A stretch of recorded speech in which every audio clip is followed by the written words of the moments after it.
নমস্কার বন্ধুরা, আজকে আমি বানাবো একদম ইউনিক একটা রেসিপি, মিনি সাটে গ্রেভি। এই রেসিপিটা করার জন্য আমি চিকেন নিয়ে নিয়েছি, বোনলেস চিকেন নিয়েছি। চিকেনগুলোকে ছোটো ছোটো এইভাবে পিস করে নিয়েছি।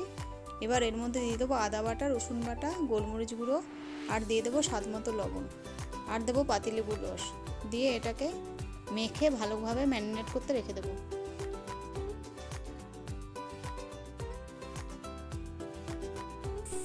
একটা পাত্র নিয়ে নিয়েছি, নিয়ে ওর মধ্যে দিয়ে দিলাম 1 কাপ ময়দা, আর দিয়ে দিলাম 1 কাপ কর্নফ্লাওয়ার, আর দিয়ে দিলাম 1/2 চামচ আদা বাটা, আর দিয়ে দিলাম 1/2 চামচ রসুন বাটা, আর দেবো 2টো ডিম, আর দিয়ে দিলাম 1 চামচ শুকনো লঙ্কার গুঁড়ো, আর 1/2 চামচ গোলমরিচ গুঁড়ো, আর স্বাদ মতো লবণ দিয়ে অল্প অল্প জল দিয়ে একটা থিক ব্যাটার তৈরি করে নেব।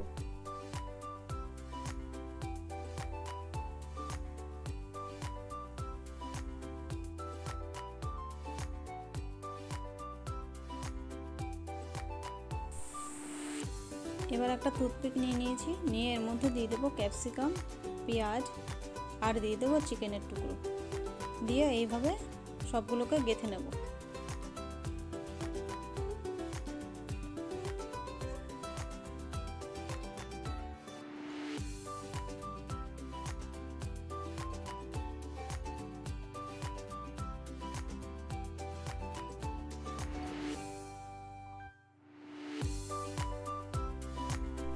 সবগুলো এইভাবে গেঁথে নিয়েছি।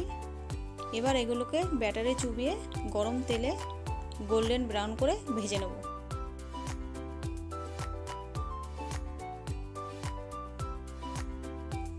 এগুলো গোল্ডেন ব্রাউন করে ভালোভাবে ভাজা হয়ে গেছে, এবার তুলে নেব। এবার কিছুটা তেল কমিয়ে রেখে ওই তেলের মধ্যে দিয়ে দিলাম 2টো শুকনো লঙ্কা, আর দিয়ে দিলাম গোটা গরম মশলা। এবার দিয়ে দেব 2খানা মিডিয়াম সাইজের পেঁয়াজ বাটা। পেঁয়াজ বাটাটা দিয়ে পেঁয়াজ বাটাটা একটু নাড়াচাড়া করে নিয়ে এবার এর মধ্যে দিয়ে দেবো 1 চামচ আদা বাটা, আর দিয়ে দেবো 1 চামচ রসুন বাটা। রসুন আর আদাটা দিয়ে ভালো করে কষিয়ে নেব।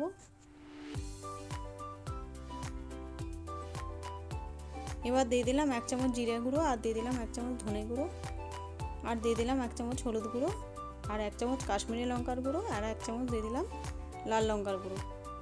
এবার অল্প অল্প জল দিয়ে মশলাটা ভালোভাবে কষিয়ে নেব।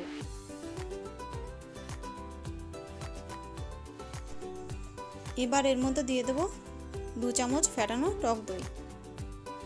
টক দইটা দিয়ে নেড়েচেড়ে মিশিয়ে নেব।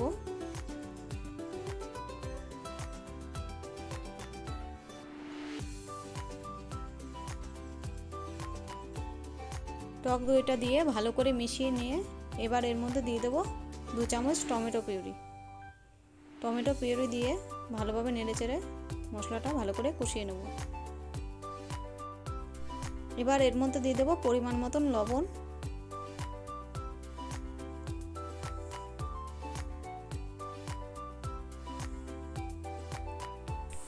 মশলাটা ভালোভাবে কষিয়ে নিয়েছি, মশলা থেকে তেল ছাড়তে শুরু করে দিয়েছি। এবার এর মধ্যে দিয়ে দেবো পরিমাণ মতন গরম জল।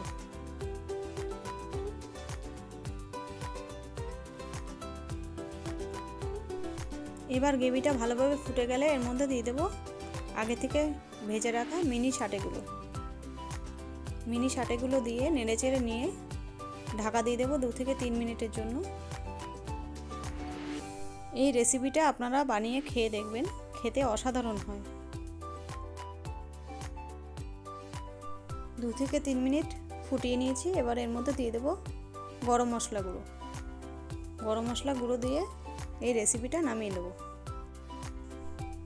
আমার এই ভিডিওটা যদি আপনাদের ভালো লেগে থাকে তাহলে একটা লাইক করবেন, কমেন্ট করবেন, শেয়ার করবেন এবং সাবস্ক্রাইব করবেন।